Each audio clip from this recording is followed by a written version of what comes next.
Hello everybody, welcome to a new video. Now today we're in Nashville, Tennessee, and this ahead of me is the Hermitage. This was the home of our 7th president, Andrew Jackson, and his wife Rachel. Now, if you guys have been around the channel for a while, you know that I love presidential history, and coming and visiting places like this is really special to me. I grew up loving presidential history and American history, so this is really cool to be able to come and see this.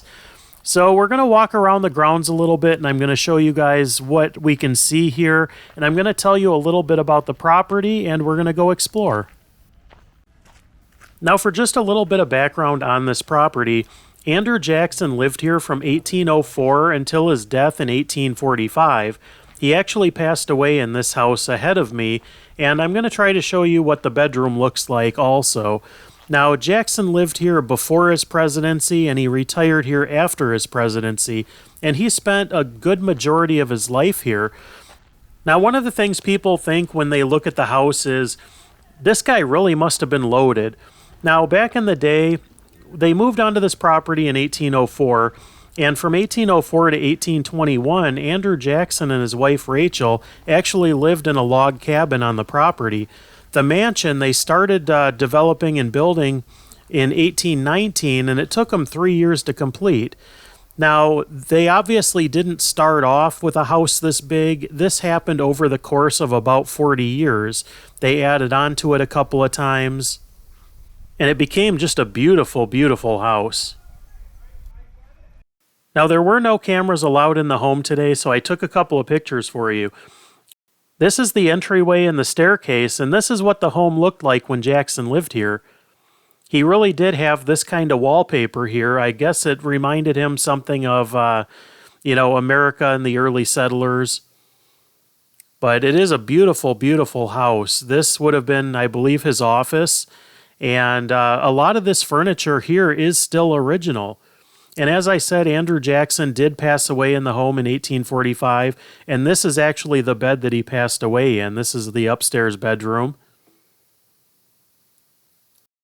Now, if you ever get a chance to visit here, I highly recommend it. There is a lot to see here, and we're not going to be able to see everything in this video, but unfortunately, they were not allowing video in here. But there are a lot of people that have done video from inside the home, but I believe you have to get prior permission to do so.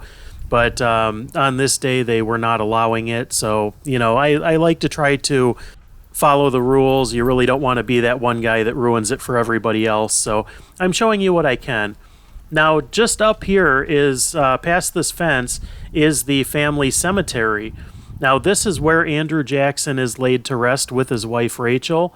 Rachel passed away quite a bit before Andrew Jackson did, and he had her laid to rest in this garden. And he came out to visit her pretty much every day, and he spent a lot of time out here. Rachel was the love of his life, and he did spend a lot of time out here. Now, there is a family cemetery right here on my right. And there's quite a few family members here. There is a sign here that's labeled that tells who everybody was. But a little bit of research would tell you a lot more. I'll show you a little bit more of this in a second. And just up here is the tomb of Andrew Jackson and his wife Rachel.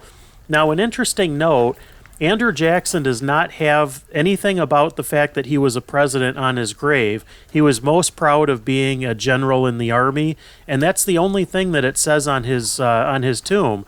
It says General Andrew Jackson. And he was very proud of his military service. He kind of looked at being president as kind of a duty or a service to his country. It's not something that he really seemed to get much of an ego out of, like a lot of other presidents have. But it's a very beautiful final resting place just outside the garden, not too far away from the house itself. But I'll show you guys just a little bit more because there's a lot of stuff to see here.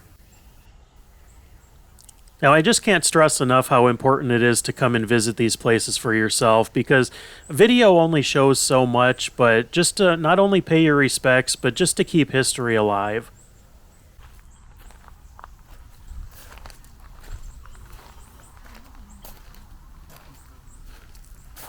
Now, this is surrounded by gardens, so it's just a really peaceful place. Now, there are a handful of presidential grave sites I have visited so far, and the goal is to visit all of them. And someday, hopefully, that'll happen, and I will do videos on this channel from as many as I can do. So if you guys haven't, if this is your first time on the channel, be sure to subscribe so you can see other things. We do a lot of stuff on this channel. Now, I should say, too, that Andrew Jackson is not the only president buried in Nashville. President James Polk is actually buried on the state capitol grounds. Now, I'll show you guys the gardens here in just a little bit, but I just wanted to show you one more time this final resting place, just to show you kind of the scale of it. Now, Andrew Jackson, some people think that he's just the man on the $20 bill. A lot of people out there surprisingly don't know too much about him, but his stock has kind of went down in recent history because of a lot of the things that happened, and also because he had slaves on this plantation until the day he passed away. Now, here's one more look at the family cemetery over here. Now, they have them all labeled here, and I'll try to show you guys the best I can. If you want to look up any more of them, feel free to pause this. But it lists who is buried here and a little bit of information, and it shows who they are based on the shape of their gravestone. But it's pretty interesting here. You could probably spend a good amount of time looking up who everybody was. But this is kind of the extended Andrew Jackson family here. Now, this over here is the grave of Alfred. Now, if you guys don't know much about him, Alfred was a slave on the Jackson plantation, and he lived here, I believe, since 1812 or something like that, and he lived on these grounds until he passed away in 1901. Now, not only was he a slave, but he was actually treated really well by Andrew Jackson by all accounts, and after Jackson died, Alfred continued to live here until his passing in 1901.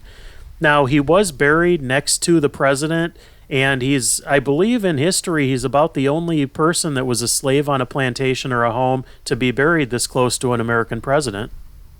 And by all accounts, Alfred was also one of the first people to actually give tours to people visiting the Hermitage. So he was a very important person, not only in Andrew Jackson's life, but also in preserving the Hermitage. Now, these are the gardens, and there's a little bit of a walking path. It's a little wonky and goes around. But if you want to walk around in here, there is, right now there's not a whole lot in here, but I guess things bloom pretty beautiful in the spring. So it's, as you guys can see, there's butterflies flying around and everything else. But I would imagine that in the spring, this is a very beautiful area. But even right now, it is very peaceful. And this is right next to the family cemetery. And just up here is where the house is. And this comes in from the side, but I'll show you guys what I can from the side and around back. Now, I am hoping to make a return trip for you to get into the house and hopefully get permission to do a video inside the home so you guys can see a lot more. A couple of pictures really don't do it justice in the way that I would like to do it. But I will come back again when there's a lot more time and I can show you guys a lot more things. But this is the side of the home right here. The size of this home is really impressive. I mean, back in the early 1800s, most people, like Jackson originally did, lived in a log cabin, but very, very few people got to live in a home like this. I mean, this is crazy for today's standards, but back then, I mean, not many people had the luxury and the ability to afford a place like this. Now, this is pretty cool right here. This is the smokehouse right outside of the main house. And back then, people loved their smoked meats. And obviously, they didn't have food the way we do. They didn't go to grocery stores or anything like that. Times were very, very different, and they would smoke and cure their own meats in a house like this.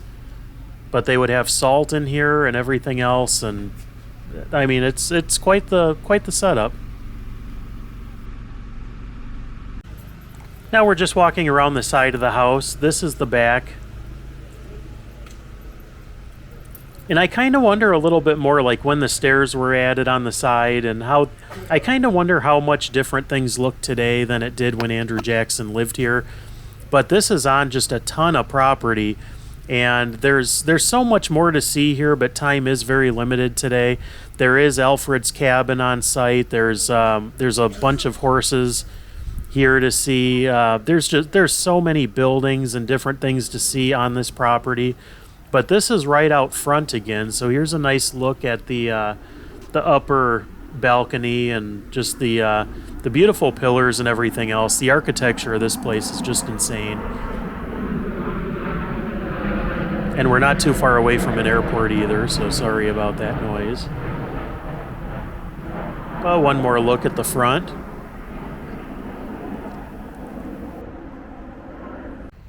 Now, hopefully you guys enjoyed this trip back into time at Andrew Jackson's Hermitage. Now, if this is your first time here, be sure to subscribe for future videos. There's a lot of good stuff coming up. Thanks for watching and take care.